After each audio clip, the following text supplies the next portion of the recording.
আজকের এই ভিডিওতে আমরা আলোচনা করতে চলেছি পশ্চিমবঙ্গের একটি বড় এবং গুরুত্বপূর্ণ আপডেট নিয়ে, যা বিশেষ করে রাজ্যের সমস্ত মহিলাদের জন্য অত্যন্ত গুরুত্বপূর্ণ হতে পারে।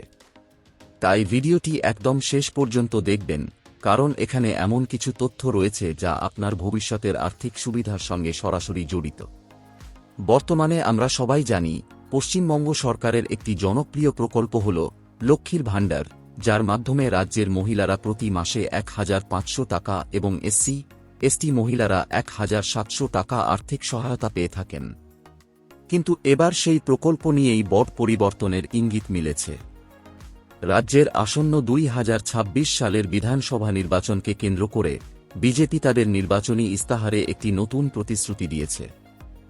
সেখানে বলা হয়েছে, বর্তমান লক্ষ্মীর ভাণ্ডার প্রকল্পের মতো মাতৃশক্তি ভরসা কার্ড প্রকল্প চালু করা হবে। এই প্রকল্পের মূল আর্থিক সুবিধাতেও বড় পরিবর্তন আনার কথা বলা হয়েছে। যেখানে বর্তমানে মহিলারা প্রতি মাসে ১,৫০০ টাকা থেকে ১,৭০০ টাকা পর্যন্ত পান, সেখানে নতুন এই প্রকল্প চালু হলে প্রতি মাসে ৩,০০০ টাকা করে দেওয়া হতে পারে বলে দাবি করা হয়েছে। অর্থাৎ আগের তুলনায় প্রায় দ্বিগুণ টাকা মহিলাদের হাতে পৌঁছাতে পারে। তবে এখানে একটি বিষয় পরিষ্কার করে রাখা জরুরি, এই প্রকল্পটি এখনও চালু হয়নি। এটি একটি নির্বাচনী প্রতিশ্রুতি, যা কার্যকর হবে তখনই যখন বিজেপি এই নির্বাচনে জয়লাভ করবে এবং সরকার গঠন করবে। এখন আসি নির্বাচনের গুরুত্বপূর্ণ তারিখগুলোর দিকে। রাজ্যে ভোট গ্রহণ অনুষ্ঠিত হবে আগামী ২৩ এপ্রিল এবং ২৯ এপ্রিল। এই দুই দফায় ভোট গ্রহণ সম্পন্ন হবে। এরপর ৪ মে ২০২৬ তারিখে প্রকাশ করা হবে নির্বাচনের ফলাফল। সেই ফলাফলের উপরই নির্ভর করছে এই প্রকল্পের ভবিষ্যৎ। যদি বিজেপি এই নির্বাচনে জয়লাভ করে, তাহলে তারা তাদের প্রতিশ্রুতি অনুযায়ী মাতৃশক্তি ভরসা কার্ড প্রকল্প চালু করতে পারে। সেই ক্ষেত্রে রাজ্যের সমস্ত মহিলারা এই প্রকল্পের আওতায় আসতে পারেন বলে জানানো হয়েছে।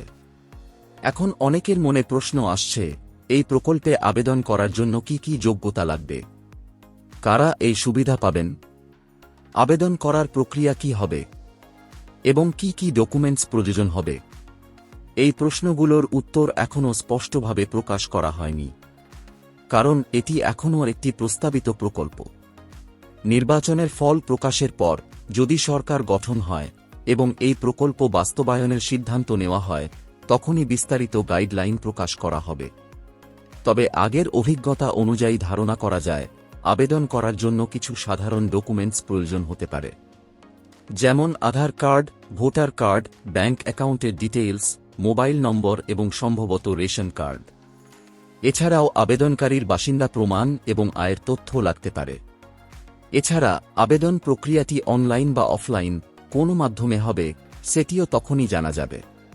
অনেক ক্ষেত্রে দেখা যায়, এই ধরনের প্রকল্পে দু ধরনের ব্যবস্থাই রাখা হয়, যাতে সকলেই সহজে আবেদন করতে পারেন। আরও একটি গুরুত্বপূর্ণ বিষয় হল, এই প্রকল্পটি যদি চালু হয়, তাহলে এটি সরাসরি ব্যাংক অ্যাকাউন্টে ডিবিটি পদ্ধতিতে টাকা পাঠানোর মাধ্যমে কার্যকর হতে পারে। অর্থাৎ আবেদনকারীর আধার কার্ড এবং ব্যাংক অ্যাকাউন্ট লিঙ্ক থাকা অত্যন্ত গুরুত্বপূর্ণ হতে পারে।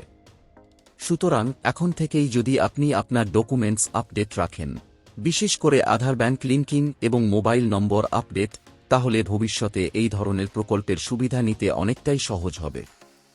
সবশেষে আবারও বলে রাখি, এই মুহূর্তে মাতৃশক্তি ভরসা কার্ড প্রকল্পটি শুধুমাত্র একটি নির্বাচনী প্রতিশ্রুতি।